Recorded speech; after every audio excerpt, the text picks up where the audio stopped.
ఇనయ గారు, out of the box and social మీడియాలో మీరు బాగా వైరల్ అవుతున్నారు అండ్ మీ బాయ్ ఫ్రెండ్ని కూడా ఇంట్రడ్యూస్ చేశారు. తను కూడా ఎక్కడో ఒక యాక్సిడెంట్ జరిగితే ఒక చందు ఏంటి చందు నువ్వు పర్సనల్ ఇంటర్వ్యూ చేస్తున్నావా? కాదన్నా, సారీ.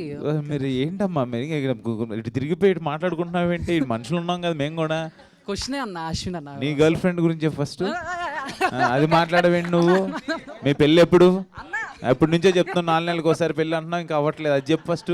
ఆ కుర్చీడి తిప్పుకొని వినాయ్ గారు చెప్పండి అంటే మాట్లాడుకోండి మీరు ఇద్దరు. ఇంకా క్వశ్చన్ అయిపోతుంది అశ్విన్ గారు. ఇంత మంది ఉన్నారు, ఏ అడుగుదాం అనుకుంటున్నారు? అశ్విన్ గారు క్వశ్చనే అది, కొంచెం మంచి క్వశ్చనే అది. అండ్ సారీ, మీరు ఇంట్రడ్యూస్ చేశారు అండ్ తను కూడా ఒక యాక్సిడెంట్ అయితే కాపాడారు ఒక వ్యక్తిని అని చెప్పేసి చేశారు. దాని గురించి ఒక 2 words ఏమన్నా?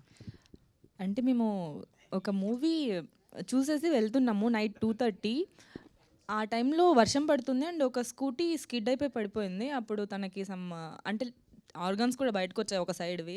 తన మెడికల్ బ్యాక్గ్రౌండ్ కాబట్టి తనని అక్కడ అంబులెన్స్ వచ్చేంత వరకు తను హోల్డ్ చేసి బ్లడ్ ఆపి అలా తీసుకెళ్లారు.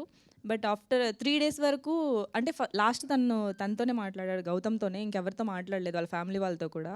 3 days తర్వాత తను చనిపోయాడు. ఓకే ఓకే ఓకే,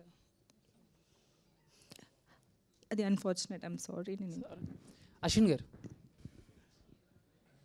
చందు ఉంటే అమ్మాయిలను అడుగుతాడు క్వశ్చన్ అన్ని. అడుగు చందు. ఇనయ గారు ఎలా ఉన్నారు? అంటే ఆఫ్టర్ బిగ్ బాస్ నాకు తెలిసి ఇదే అనుకుంటా, శివం బజా సినిమా అనుకుంటా మీరు యాక్ట్ చేసింది. అవునండి. సో చాలా చేశాను కానీ రిలీజ్ అవ్వలేదు. అదే ఓకే. బట్ అంటే క్యారెక్టర్స్ మీరు అనుకున్నట్టు రావట్లేదా, లేకపోతే వచ్చినా కూడా నాకు తగ్గట్టు సెలెక్ట్ చేసుకుని వెళ్దాం అన్న ఇదిలో శివం బజేని మీరు? లేదు, ఆఫ్టర్ బిగ్ బాస్ మూవీస్ రావడం చాలా కష్టమని అందరికీ తెలుసు. అంత ఈజీగా రాదని కూడా తెలుసు. నేను కూడా వెయిట్ చేశాను అండ్ నన్ను అంటే ఈ క్యారెక్టర్ నేను చేయగలను అని చెప్పి నమ్మి నాకు అప్సర్ గారు, డైరెక్టర్ గారు నాకు ఒక లైఫ్ ఇచ్చారు.